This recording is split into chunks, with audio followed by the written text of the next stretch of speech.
नमस्कार दोस्तों, मैं पवन कुमार कुहू इंफ्रास्ट्रक्चर प्राइवेट लिमिटेड कंपनी का फाउंडर एंड सीईओ। आज मैं बहुत ही ज़बरदस्त कंटेंट लेके आया हूँ। हमारा ये आज का जो कंटेंट है वो रियल एस्टेट बिजनेस के बारे में है। जो लोग रियल एस्टेट बिजनेस करना चाहते हैं या उसके बारे में जानना चाहते हैं या कर रहे हैं या रियल एस्टेट में इन्वेस्टमेंट कर रहे हैं, उन सभी के लिए आज ये हमारा बिजनेस लेसन है। इसमें कोई आपको मज़ा आने वाला कंटेंट नहीं है और ना ही आपको ये हंसी मजाक का कंटेंट है, ये लर्निंग का कंटेंट है। आज मैं आपको सिखाना चाहता हूँ कि ये रियल एस्टेट बिजनेस हम किस किस तरीके से कर सकते हैं, इसमें कैसे एंटर करें और ये लोग जो रियल एस्टेट बिजनेस कर रहे हैं कैसे मिलियनर से बिलियनर मल्टी बिलियनर बन रहे हैं। मैंने रियल एस्टेट बिजनेस को कैसे किया और कहां से शुरुआत की, ये मेरा 7 साल का एक्सपीरियंस है रियल एस्टेट बिजनेस में, वो मैं आपको शेयर करना चाहता हूं। आज सबसे पहले हम रियल एस्टेट में किन किन तरीकों से हम इस बिजनेस को शुरुआत कर सकते हैं। सबसे पहले तो हम रियल एस्टेट में एक एजेंट बन के काम कर सकते हैं, रियल एस्टेट एजेंट। इसमें हमको किस किस चीज़ की आवश्यकता होती है। रियल एस्टेट एजेंट बहुत कम इन्वेस्टमेंट या बिना इन्वेस्टमेंट किए भी हम बन सकते हैं। इसमें हमको सेलर की लिस्ट एक तैयार करना पड़ेगी कि कोई अपना प्लॉट बेच रहा हो, कोई अपना हाउस बेच रहा हो, कोई अपना फ्लैट बेचता हो, कोई अपना हॉस्पिटल, कोई अपना स्कूल्स, होटल्स, कुछ भी कोई भी मतलब रियल एस्टेट प्रॉपर्टी बेचता हो, उसकी एक लिस्ट हमको तैयार करना पड़ेगी। दूसरी लिस्ट वायरों की तैयार करना पड़ेगी हमको जो इनमें इंटरेस्टेड हो। इस तरीके से हम उस बिजनेस को एक लिस्ट बना करके हम दोनों के बीच की एक कमीशन फिक्स करते हैं। ये कमीशन हमारी 1% भी हो सकती है, 2% भी हो सकती है। इस तरीके से हम अपनी इनकम कर सकते हैं। जो व्यक्ति सेलर है उसके पास बायर नहीं होते हैं, वो अपनी प्रॉपर्टी बेचना चाहता है, वो एजेंट के पास जाता है। जो बायर है उसके पास प्रॉपर्टीज नहीं होती है, वो भी एजेंट के पास आता है।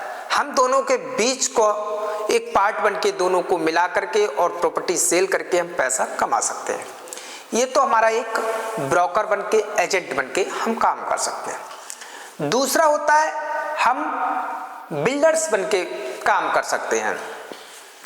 बिल्डर्स बन के हम कैसे काम कर सकते हैं, डेवलपर बन के हम कैसे काम कर सकते हैं। एक डेवलपर को हम कैसे, हमने कोई प्रॉपर्टी, एक एग्रीकल्चर लैंड खरीदी, उसको हमने वहाँ की लोकल अथॉरिटी से हमने उसको अप्रूव्ड कराया, उसमें प्लॉटिंग की, सड़कें बनाई, सीवर लाइन डाली, बाउंड्रीज की, उसके बाद में छोटे छोटे प्लॉट्स के रूप में हमने उसको डेवलप कर दिया और बेच दिया। इस तरीके से हम डेवलपर बन के काम कर सकते हैं। तीसरा, हम बिल्डर्स बन के उस कॉलोनी के अंदर हम हाउस, विला, फार्म हाउस, मकान या फ्लैट्स बना करके बेच सकते हैं। चौथा, कोलिब्रेशन करके भी हम अपनी प्रॉपर्टी को हम कर सकते हैं बिजनेस। इस तरीके से हम, लेकिन हम इस बिजनेस में अर्न कहाँ से कर सकते हैं, इसके लिए सबसे मेन पार्ट है क्या वास्तव में हम केवल लेवा बेची करके या सेल करके या बेच करके या खरीद के, यही पार्ट है हमारा। इसमें और कौन कौन से एफर्ट हैं जिसमें हम प्रॉपर्टी से पैसा हम कमा सकते हैं। तो सबसे पहले आता है इंस्टेंट इक्विटी। ये इंस्टेंट इक्विटी क्या है? इंस्टेंट जो इक्विटी है, ये हम ऐसी प्रॉपर्टी को सर्च करते हैं जो कि बहुत ज़्यादा कर्ज बेचा हो। जिस किसी को बिजनेस में बहुत लॉस पड़ गया, वो अपनी प्रॉपर्टीज बेचना चाहता है, तो ऐसी प्रॉपर्टी को हम रिसर्च करें। या फिर कोई ऐसी प्रॉपर्टी, जैसे कोई अधिकारी होता है, ऑफिसर्स होते हैं, उनके ट्रांसफ़र हो जाते हैं, वो अपनी प्रॉपर्टी बहुत जल्दी बेचना चाहते हैं और दूसरी जगह पे शिफ्ट होने के लिए, तो वो भी उससे हमको क्या है, एक 15 से 20% का हमको तुरंत इंस्टेंट प्रॉफिट हो जाता है उस प्रॉपर्टी में। तो मैं एक मार्जिन लेके चलता हूं, यहां पर 15% का हमको प्रॉफिट आ जाता है। इंस्टेंट प्रॉपर्टी ऐसी प्रॉपर्टीज जो मोटिवेशनल बायर होते हैं, जैसे उनको आज ही बेचनी है या 1 महीने के अंदर अंदर ही बेचनी है और बड़ी प्रॉपर्टी है, कोई बायर नहीं है उनके पास, तो हम लोग उसको खरीद के रख सकते हैं। वो हमको 20% से 15%, 30% तक हमको मिल जाती है प्रॉफिट में। दूसरा होता है PL यानी प्राइम लोकेशन। प्राइम लोकेशन जिधर को शहर एक्सपेंड हो रहा है, जिधर को शहर बढ़ रहा है, उसके किनारे की लोकेशन को मैं सबसे प्राइम मानता हूं। मेरा अपना एक्सपीरियंस है, मैं शहर के बीच की प्राइम लोकेशन है, लेकिन वो हमको सस्ती नहीं मिलती है। लेकिन जिधर को शहर बढ़ रहा है उसके किनारे पे जाके हम कोई प्रॉपर्टी खरीदते हैं तो मेरे लिए तो वो बहुत प्राइम मानी जाती है। बाकी के हमको ये देखना पड़ता है यहाँ कोई बड़ी इंडस्ट्रीज तो नहीं लग रही है, या कोई सरकारी बहुत बड़ा कोई प्रोजेक्ट तो नहीं आने वाला है, जैसे एयरपोर्ट हो सकता है, जैसे हॉस्पिटल्स बड़ा हो सकता है, कोई कॉलेजेस बड़े हो सकते हैं, कोई बहुत बड़ा मतलब ऑर्गेनाइज सेक्टर आ सकता है वहाँ पर। तो ऐसी चीज़ें हमको प्राइम लोकेशन ये हमको रिसर्च करना पड़ेगी कि ये यहाँ पर कुछ आगे होने वाला है। तो इसे प्राइम लोकेशन के रूप में हम प्रॉपर्टी को सर्च कर सकते हैं। उससे क्या होता है, जैसे जैसे हमारा एप्रिसिएशन होता है तो वहाँ पर कुछ बेहतर एप्रिसिएशन हो जाता है। दूसरा प्राइम लोकेशन क्या हो सकता है, फेसिंग का। अगर हम प्लॉट्स में इन्वेस्टमेंट करते हैं तो उसका फेसिंग का, ये नॉर्थ फेसिंग है या वेस्ट फेसिंग है या ईस्ट फेसिंग है या साउथ फेसिंग है, ये रखता है। तीसरा क्या होता है, कॉर्नर का प्लॉट होता है, एक तरफ एक रास्ता, दूसरी तरफ दूसरा रास्ता, तो कॉर्नर का प्लॉट बन जाता है। पार्क फेसिंग भी हो सकता है। वो रास्ता का बहुत बड़ा इशू होता है कि रास्ता मतलब कितना चौड़ा है हमारे सामने, ये प्राइम लोकेशन में आती है। तो इससे भी हम अगर कोई प्रॉपर्टी खरीदते हैं तो इसमें भी हम आगे चल के 10 से 15% का हम प्रॉफिट कमा सकते हैं अगर हम इस प्रॉपर्टी को लेते हैं तो।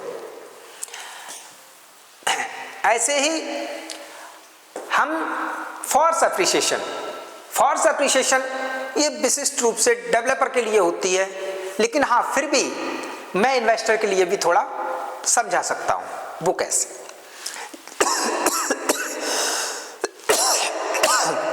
जैसे कोई हाउस, पहले मैं छोटे इन्वेस्टरों के लिए और छोटे डीलरों के लिए बताता हूं, फिर मैं डेवलपर और कॉलोनाइजर बिल्डर्स के लिए बता। जैसे कोई हमने मकान लिया या फ्लैट लिया, उसमें देखा कि पेंट वेंट बढ़िया नहीं है, उसमें टाइल्स अच्छी लगी हुई नहीं है या उसमें फर्नीचर्स ज़्यादा बढ़िया नहीं है। हमने क्या किया, हमने वो फ्लैट्स लिया और उसको थोड़ा सा सुंदर करके कर दिया, पेंटिंग वेंटिंग बढ़िया कर दी और थोड़ा फ्लोरिंग बढ़िया कर दी और उसमें फर्नीचर का काम कर दिया। इससे हमारा, और उसमें 2 रूम है तो हमने कैसे भी जुगाड़ तुगाड़ लगा करके उसमें 3 रूम बना दिए या कुछ बढ़िया उसमें बरांडा को एक अच्छा कर दिया हमने। तो इस तरीके से हम फोर्स एप्रिसिएशन करके भी हम अट्रैक्टिव प्रोडक्ट बना करके हम अपना सेल कर सकते हैं। ये हमारा जो हुआ, ये छोटे जो इन्वेस्टर होते हैं उनके लिए। अब बड़े कॉलोनाइजर, फोर्स एप्रिसिएशन क्या होता है, जैसे हमने लैंड परचेज की, लैंड में हमने अथॉराइज से मतलब परमिशन लेकर के रोड बड़े डाले, उसमें पार्क बनाया, क्लब्स बनाए, स्कूल्स बनाए और उसमें कुछ हाउसेस डेवलप कर दिए, थोड़ा सुंदर सुंदर गार्डन बना दिए, तो ये फोर्स एप्रिसिएशन होता है। तो इससे भी हमको मतलब जो छोटे इन्वेस्टर थे उनको 10% और बिल्डर्स के और कॉलोनाइजर के लिए 10 से 20% के यहाँ एप्रिसिएशन आ जाते हैं।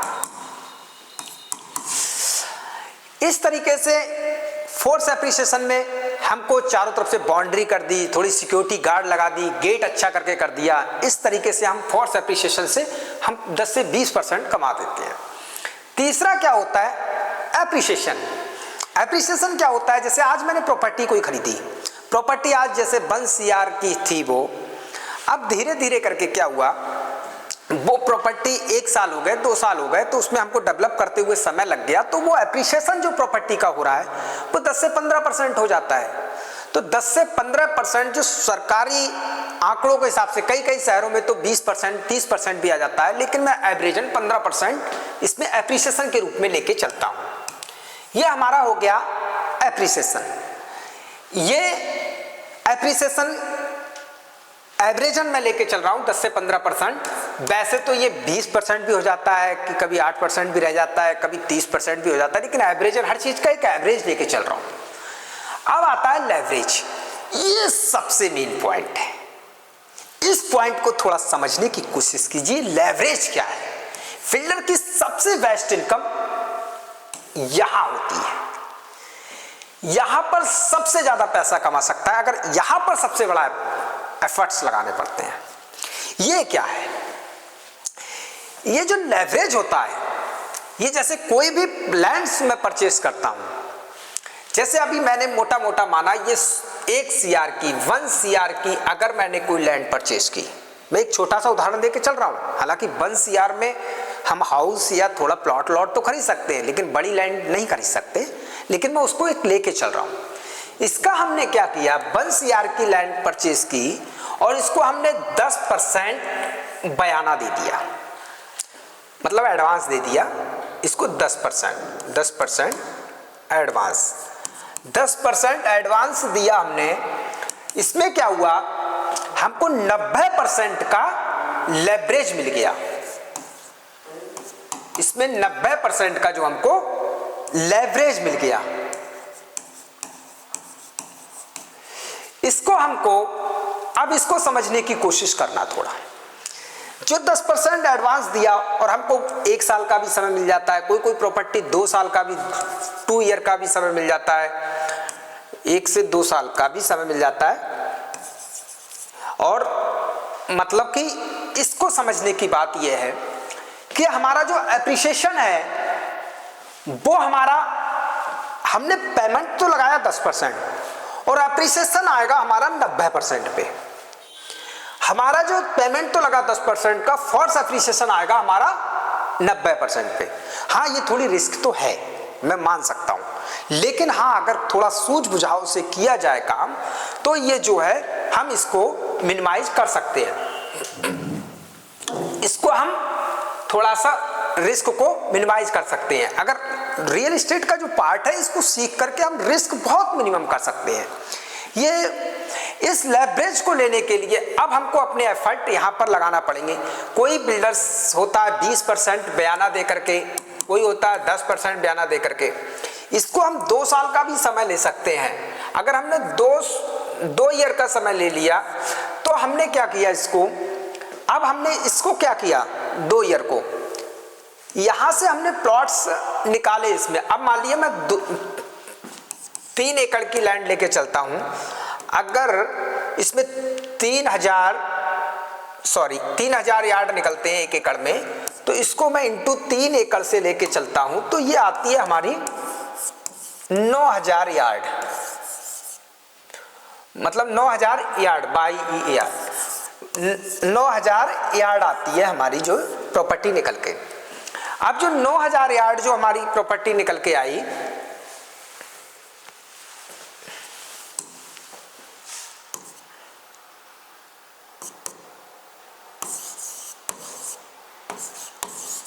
जो 3 एकड़ में अगर हमने 3000 गज जमीन 1 एकड़ में निकाली तो 9000 यार्ड जमीन निकल के आई। हमने क्या किया, किसी फार्मर से हमने इसको टाइम ले लिया। अब हमने क्या किया, फार्मर से हमने टाइम ले लिया। अब हमारी जो प्रॉपर्टी थी वो 9000 यार्ड थी। हमने उसको 10% जो बयाना दिया था वो, मान लिया मैंने 1 करोड़ रुपए एकड़ की लैंड ली थी तो 3 करोड़ की लैंड हुई, तो 3 CR की जो लैंड थी उसका 10% निकालता हूं मैं तो आता है 30 लाख रुपए। 30 लाख रुपए। अब मैंने ये प्रॉपर्टी को क्या किया, इसको मैंने बहुत ज्यादा रेट में नहीं बेचा, मैंने मात्र जो है 6000 मतलब 6000 पर यार्ड बेच दिया। अब ये मैंने 6000 पर यार्ड जब मैंने बेचा तो यहाँ पर 6 लाख रुपए का मैंने प्लॉट्स लिया और मुझको ये पेमेंट देना कैसे है।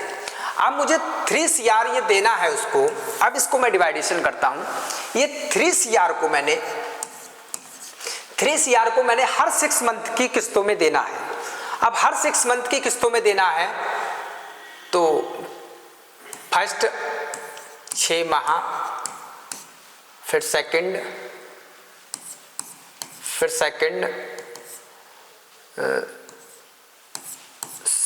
6 माह, फिर थर्ड 6 माह, फिर फोर्थ 6 माह। इस तरीके से मैंने कोई प्रॉपर्टी ली और यहां पर मैंने पहले ही ये एडवांस दे दिया 30 लाख।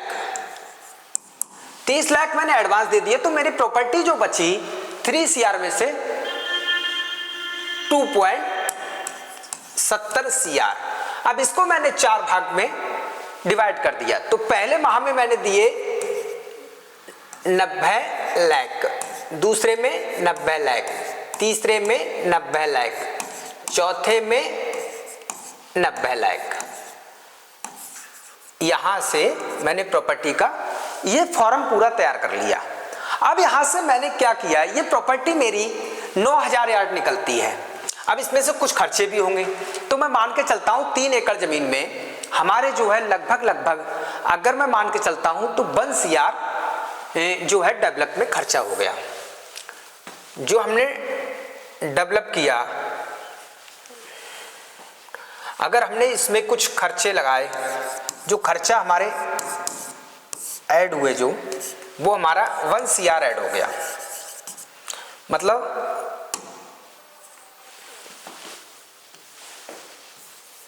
जो खर्चा था हमारा वो 1 CR ऐड हो गया। अब ये 1 CR खर्चे को भी हमने क्या किया, प्लस 25 लाख,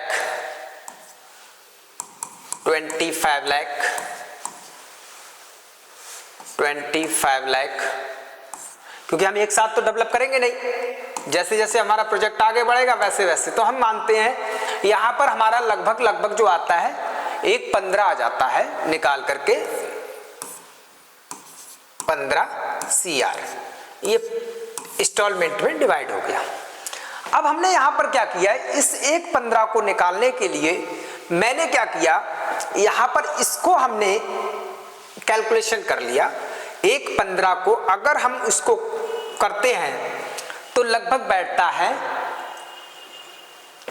जो है 3 CR, ये हो गया, एक 4 CR बैठता है। पहले मैं एडवांस दे चुका हूं तो मेरा बैठता जाके जो है 3.7 CR। हाँ, लेकिन मैं फिर भी 4 CR को मैं मान लेता हूं, पूरा कॉस्ट प्रोजेक्ट में मेरा आ गया। अब 4 CR को हम लोगों ने इसको क्या किया,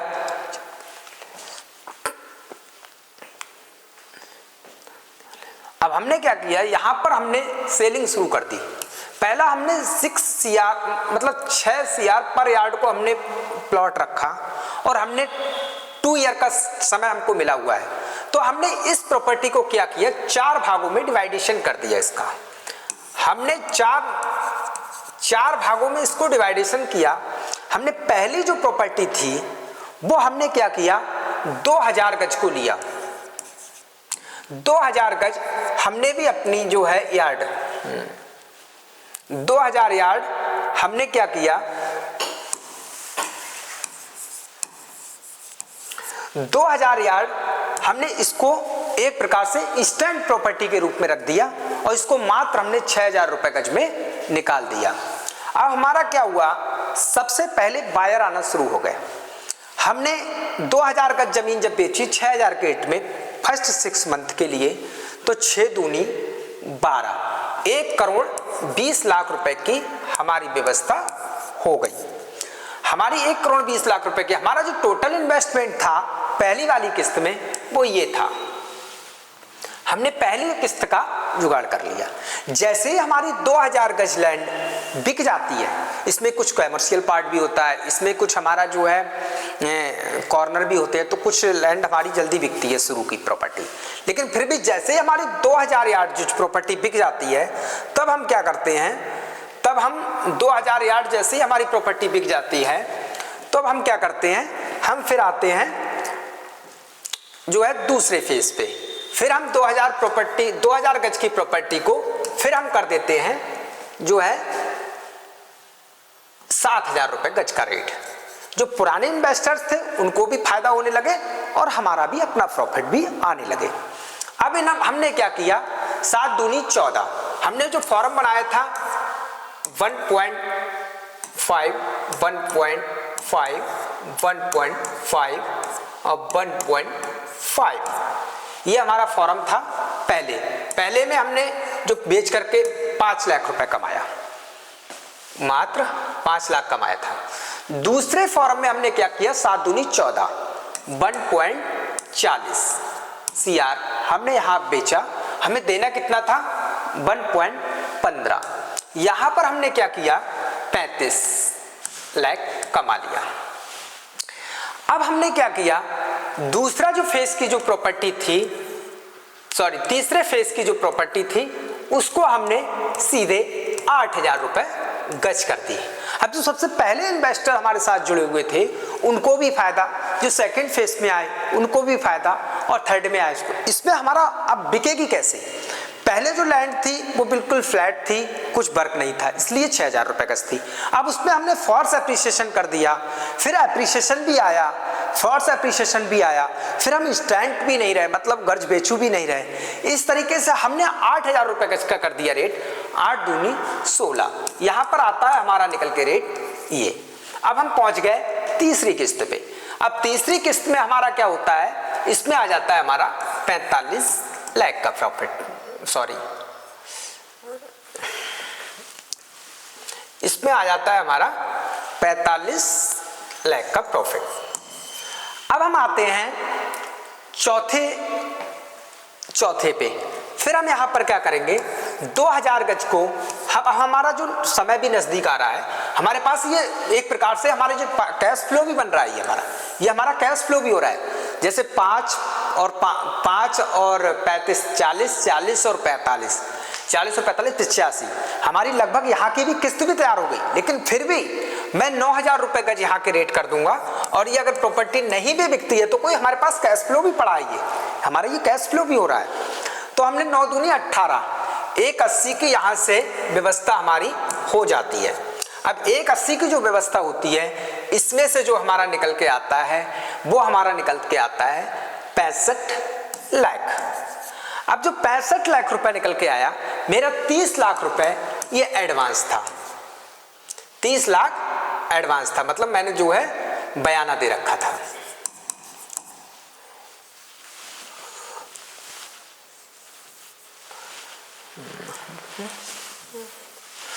मैंने जो है 30 लाख रुपए ये बयाने के रूप में 30 लाख बयाना दे रखा था, सॉरी बयाना दे दिया था। अब ये 30 लाख रुपए जो मैंने बयाना दिया था, ये भी अब कहां से निकलेगा। अब मेरे पास 8000 प्रॉपर्टी, 8000 गज मेरी प्रॉपर्टी बिक गई। अब मेरे पास में जो प्रॉपर्टी रह गई वो 1000 गज रह गई। अब इसको मैं सीधे सीधे क्या कर दूंगा, 10,000 का रेट। अब 10,000 गज का जो रेट करूंगा तो मेरी ये सीधे प्रॉपर्टी जो बनेगी वो 1 CR की बनेगी। अब 10,000 इंटू 1 CR, तो इसमें क्या होगा, मेरा 1000 गज जो लैंड होगी वो सीधे सीधे मुझको 1 CR बचा के जाएगी। और मैंने यहाँ से जो बयाना का पार्ट था वो भी यहाँ से निकाल दिया। तो मेरे पास जो बचता है कुल मिला करके, वो इसको अगर कैलकुलेट करता हूँ मैं, तो कैलकुलेट करता हूँ तो मेरे पास जो आता है 5 5 10 5 3 15 5 चौक 20, यानी कि अब ये तो 30 लाख बयाने में चले गए। अब मेरे पास 6 6 12 और 1 13 CR, ये मेरा निकल करके एक छोटी सी लैंड 2 साल का छोटे इन्वेस्टर 30 लाख रुपए इन्वेस्ट करा और उसमें कुछ हमें कैश फ्लो रखना पड़ता है, क्योंकि मैंने पहले ही कहा इसमें कुछ रिस्क होती है, इसलिए कुछ कैश फ्लो बना के रखना चाहिए। या कोई इन्वेस्टर ऐसा हो कि बीच में पार्ट हमको लगाना पड़ जाए, तो हम इस तरीके से हम इस बिजनेस की शुरुआत कर सकते हैं। इस तरीके से मैंने आपको चारों चीजों के बारे में बता दिया। ऐसे ही हम रियल एस्टेट को और कैसे बेहतर ढंग से सीख सकते हैं, तो जिसको भी रियल एस्टेट बिजनेस सीखना है तो मेरे चैनल को सब्सक्राइब कीजिए, लाइक कीजिए, कमेंट कीजिए और क्या क्या जानना चाहते हैं ये मुझको बताइए। धन्यवाद।